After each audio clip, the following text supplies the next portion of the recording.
We're 4 weeks into the college football season, and Indiana football has an identity problem. It's a problem because no one really understands or knows anything about Indiana football 4 weeks into the season. And is that Indiana football's fault? No. It just seems to be a form of circumstance. But it's really weird. A lot of what goes into that sentiment is the fact that if you look at Indiana's schedule, there's not much you can really pull from. You look at the first game of the season, Indiana played Ohio State, and the adrenaline kind of defined the style of play Indiana was going to go out there with. It was one of the most hyped up games in Indiana football history. The most hyped up football game in Indiana history, and you can't really pull from a game like that. Then you look at the rest of the schedule and you look on the road to UVA and you question whether that was realistically a formidable opponent for Indiana because UVA is the worst team in the ACC. And then you look at Georgia Southern and you tell yourself there's nothing to learn from this team at all. And thanks to a hurricane, we haven't had another game to look at, so Indiana knows nothing about themselves heading in to arguably their toughest game of the season. Oh, sweet! I have a whiteboard with X's and O's in the background, which means everything I say must totally make sense. Duh, I'm an expert. I have X's and O's. Now, of course, the X's and O's are cool and all, but I don't know how to use them because I'm not a coach. But what I can do is make a very simple diagram. First, what do we know about Indiana football? What have the first 4 weeks of the season, 3 games, provided us? Pretty much, Indiana definitely has some tall receivers, so I'll give you that.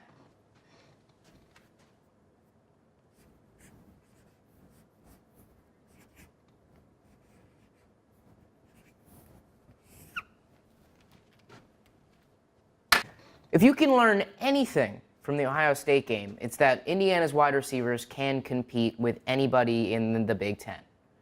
You look at Ohio State's corners, and they didn't perform anywhere nearly as well as anyone expected because Indiana has tall wide receivers. They've got guys that you could just throw it up there and they'll grab it. You've got Simi Cobbs, who's 6'4", you've got Ian Thomas, the tight end, who's 6'5", and then you've got Donovan Hale, the converted quarterback, who's 6'4".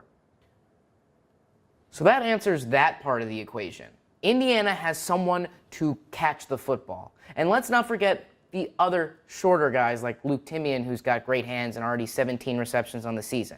Indiana has receivers. We have one answer. What else does Indiana have? Tigre Scales. No question, no doubt about it. Indiana has a leader defensively, and that comes at the linebacker position. Tigre Scales, a guy who's looking to try and be an NFL draft prospect and will be the leader of this defense, and he will do it in a formidable fashion. Arguably one of the best linebackers in the entire Big Ten. Lastly, the third known for this team is Rashard Fant. Indiana has a lockdown corner who's going to lead the Big Ten or be in the top 5 in the Big Ten in PBUs. I would say the rest of the secondary, but you don't know about A'Shawn Riggins and you don't know about Marcelino Ball at this point because both are questionable moving forward after injuries suffered last week.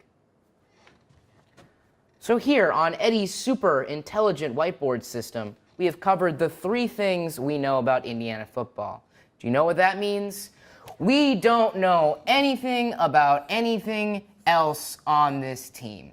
So it's time to dissect what still needs to be answered. Bam! So what don't we know?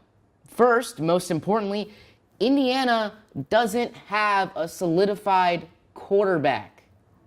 It is week 5 of the college football season, and Indiana doesn't have a solidified quarterback. Tom Allen can say, oh, it's great having 2 quarterbacks, all he wants. But Indiana doesn't have a solidified quarterback. And looking at these past 4 games, 4 weeks, there's nothing to warrant either one, realistically. You look at the argument for Richard Lago. He's the senior. He's the more accurate passer, arguably. I say arguably a lot. That's got to stop. You look at Richard Lego's argument, and you consider he's a senior, he's been there, he's been in this offense, and you don't want to take away the opportunity for him to be quarterback. And then you look at the downfalls. He turns over the ball a lot. Tom Allen can say all he wants that he has two quarterbacks, but everyone knows the saying, everyone says it every year, if you have two quarterbacks, you really have zero. You can trot out two quarterbacks against UVA, you can trot out two quarterbacks against Georgia Southern, but you can't come into this Penn State game not knowing who your quarterback is. And a lot of fans and a lot of people are questioning whether that can actually be Richard Lego. It's been covered in the past. Richard Lego can throw the football. And Richard Lego has a cannon. And Richard Lego could be a great quarterback in college football. But the issues surrounding Lego also are the issues surrounding this team. Richard Lego isn't mobile. He can't get around the pocket. He's a pocket passer at heart. He needs time to make his first read and make his second read. And we don't know anything about Indiana's offensive line. Against Ohio State, they were okay. Against UVA, they were porous. And against Georgia Southern, they were great, as you'd expect. So now you have this issue where Richard Lego really can't play in front of a bad offensive line. And we don't know whether Indiana's offensive line is that atrocious or not. So you come into Penn State all the way on the road, arguably the toughest opponent Indiana's going to face, and you don't know whether you should go into the game with a mobile quarterback or not. And then you look at the mobile quarterback, Peyton Ramsey. He's been absolutely prolific, but he's only come in spurts. Against UVA, he carried them to a win and had me claiming that he could win the Heisman out of jokes, but still somewhat serious because of how impressive he was. And then you understand the fact that he's a freshman. And do you start a redshirt freshman for the rest of the season? Do you start a redshirt freshman in a year in which Indiana has put all the pressure down that they have to break through? That's a question you have to consider. And what that is relying upon is the offensive line. And of course, Peyton Ramsey has shown signs that he can be a very capable thrower along with his ability to run the football, but you know his arm isn't as good as Richard Lego's. You just know that. Lego has the frame, the size, the leadership, but Ramsey offers you a whole other element, and you don't have an answer to that question. And we'll find out against Penn State, but will we find out before Penn State? Will we come out and see Richard Lego to start the game and end the game? Or will we find out halfway through Penn State, where we see Richard Lego start the game and Peyton Ramsey end it? Then you look at the offensive line, and you genuinely have no idea. You've heard names like Coy Cronk a few times. You've heard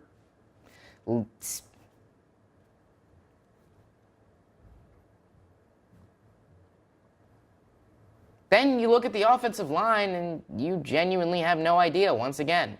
They performed well against Georgia Southern, but who isn't going to perform well against Georgia Southern?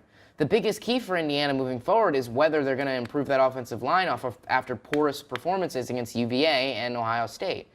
And we won't have an answer to that until you see Penn State in the backfield 5 times in the first quarter, or not. Then that leads you to another question. Does Indiana have a running back? And can Indiana run the football? Looking at the Ohio State game, the reason Richard Lego threw the ball 65 times to break a program record for most pass attempts in a game is because Indiana couldn't rush for more than a yard a carry. After that performance against Ohio State, the only reason Indiana could run the ball at all against UVA was because they had Peyton Ramsey and they had this read option element. So now you look to the Georgia Southern game where the offensive line performed well, and then you look at Morgan Ellison, the true freshman, who had 186 yards rushing and 2 touchdowns. And you say to yourself, oh, Indiana has a back. Indiana's got a guy who can carry the team running the ball. And then you realize that was Georgia Southern. There's nothing you can pull from that. There's nothing you can learn. Indiana has no idea whether they have an offensive line that's competent, whether they have a running back that can actually run the ball against a competent defense, or whether they have a quarterback, because they've got two and no one knows which one will work. No answers realistically other than Indiana has some tall receivers who can catch the football no matter who throws it. You have to look at the defense. Indiana's defense comes into this season returning the most production out of anyone in the country. You're looking at Rashard Fant returning, an entire secondary returning, in Jonathan Crawford, A'Shawn Riggins, Marcelino Ball. You look at T. Gray Scales returning. You're looking at a bunch of guys that come back, and you don't know still because there's question marks of whether they can repeat what they did last year and they can continue to improve. And then you also look at their performance against Georgia Southern, and you notice there are two injured guys in the secondary. Marcelino Ball and A'Shawn Riggins are questionable moving forward. So you don't know whether this defense can withstand the rigors of the Big Ten now. You can return a bunch of guys, but who are you returning specifically? Indiana's defensive line wasn't that great last year, and you're returning most of them minus Robert Green III. So what do you do there? You can return a bunch of guys, but who are you returning specifically? Indiana's defensive line wasn't that great last year, and you're returning most of them minus Robert Green III. So what do you do there? You know bits and pieces of the Indiana defense. You know T. Gray Scales will be just fine throughout the year. You know Chris Covington at this point, arguably. He's been impressive in the first few games of the season. You know Rashard Fant, if healthy, is a stud. But A'Shawn Riggins is hurt. Marcelino Ball is hurt. What do you do around that? You look at Ohio State, who's obviously one of the most impressive offenses in the country. You've got speed at every position, and you say, well, it makes sense that Indiana couldn't compete. But the way that Ohio State dismantled Indiana's defense in the second half was atrocious. And you have question marks. You even have question marks at the head coach position, because you just don't know how Tom Allen can handle being a head coach moving forward. You know how he's been. He's been good. But how is he moving forward? He's only been a defensive coordinator, realistically, on the NCAA stage. And you have to just look at the final facet of the game. Special teams. Oh, no. Oh, I got to update the whiteboard. All right, okay. Let's get up and do that.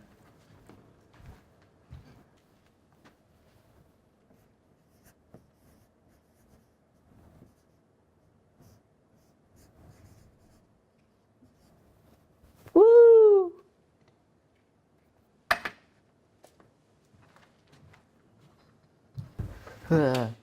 All right, so now that we have that fixed, Indiana has a special teams. They have Ja'Shawn Harris, who won Big Ten Special Teams Player of the Week 2 weeks in a row, who can return punts, who's also a pretty phenomenal slot receiver. There you go. Then you got Hayden Whitehead, who's an Australian punter. There's never going to be a question mark about an Australian punter ever in my lifetime. So Indiana has a special teams. There we are. Indiana has 4 questions. Seriously? 3 fingers? Okay. Let's do that again. Indiana has 4 questions answered. They have wide receivers, they have T. Gray Scales, they have Rashard Fant, and they have a special teams unit. Everything else, you don't know about Indiana football. And that's not a good statement to make going into Happy Valley.